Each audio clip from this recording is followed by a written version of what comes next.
Greetings and salutations, Scribblers. Welcome to another series of writing advice videos. As we've been going over, these 6 videos about the reading signposts are centering on an idea posted in the book Noticed in Notes, Strategies for Close Reading by Kylene Beers and Robert E. Probst. This book is designed for classroom teachers, especially for reading and ELA, but the reading signposts they talk about are really excellent for authors to be aware of as well, because it helps us to become better storytellers. And also, if you're hoping that your novel ends up as part of a classroom curriculum, taking note of these 6 signposts could help to convince educators to give it a try. So far we have covered words of the wiser, again and again, memory moments, aha moments, in contrast and contradictions. That we've made it to the final signpost, tough questions. This signpost appears in a text when a character is uncertain and maybe asks themselves a difficult question that doesn't have an easy answer. Or sometimes that question may come from a mentor figure asking the character what they're going to do.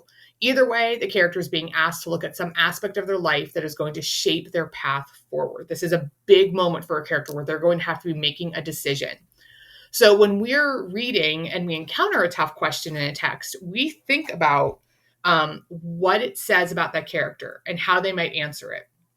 How will it affect their future based on what they choose? So that's what we as the reader are doing with that.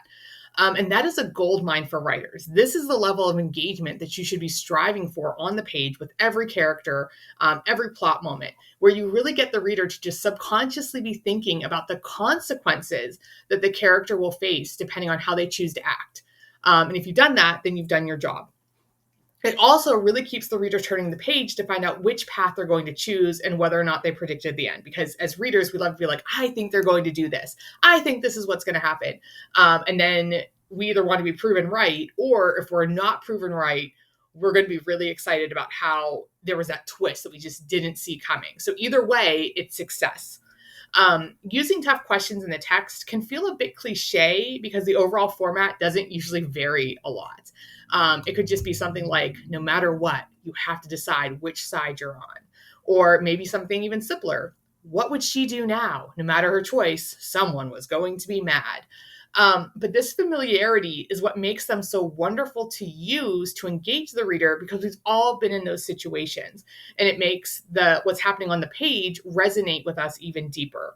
And those are the core questions that we ask ourselves more than we even realize. Like, you might ask yourself, like, once a day, oh my God, what do I do? Like, because if I do this, this person might be upset, but if I do this, this person will be upset. I have to make this choice. This is tough.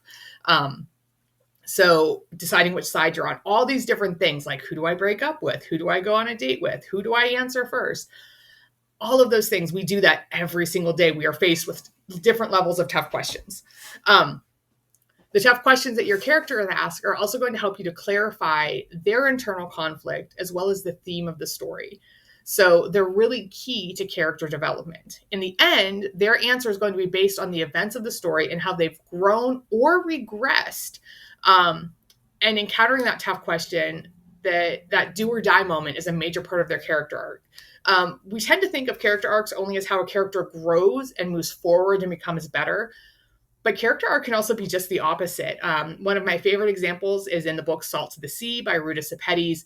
And you have the character of Alfred. And it starts out at the beginning, and he's an interesting character. I'll just say that. I don't want to spoil anything. But kind of by the end, you're like, okay, is he going to have his moment where he's going to realize that he needs to make better choices and be a better human being? This is a little bit of a spoiler, I guess. No, the answer is no, he does not. By the end, he has gone even deeper into this completely inauthentic, like, strange version of himself. So he regresses, which is absolutely beautiful to see and to watch. And from a reader's perspective, we see that so rarely on the page that it was really fascinating to me. So I think when you look at those stories, think about how your character might regress and what that might look like, because that might also be a really interesting thing to explore. As a reminder from the last video, these elements intersect and they build on one another. So the tough question a character encounters might be posed by their mentor, who's given them words of wisdom to learn from. The response could be an aha moment as the conflict or thing that they've encountered again and again finally makes sense, which leads them to act in a way that contradicts who they were in the beginning of the story. So basically, what I'm saying is that none of these exist in isolation. You have to use all of them in order to increase reader engagement and power up your storytelling. Again, if you want more information and examples of the signposts, check out the book Notice and Note by Kylene Beers and Robert Probst. I highly recommend it. I think it's a great writing adjacent book to read.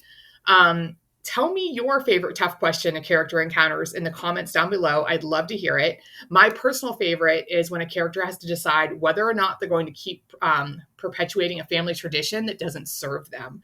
That just always fascinates me. I love to know, like, are they going to keep doing this thing that their family wants them to do just because it's a family tradition, even though it's not what they want? It's a great conflict moment for that character. So share yours down below. And finally, if you are in need of a developmental edit for your novel to build it in more conflict, check out the links below for the Scribblers Den, and I can do that. I can help you with that. Developmental edit right here. Don't forget to like this video, hit that subscribe button, and we'll see you next time. Happy writing, Scribblers.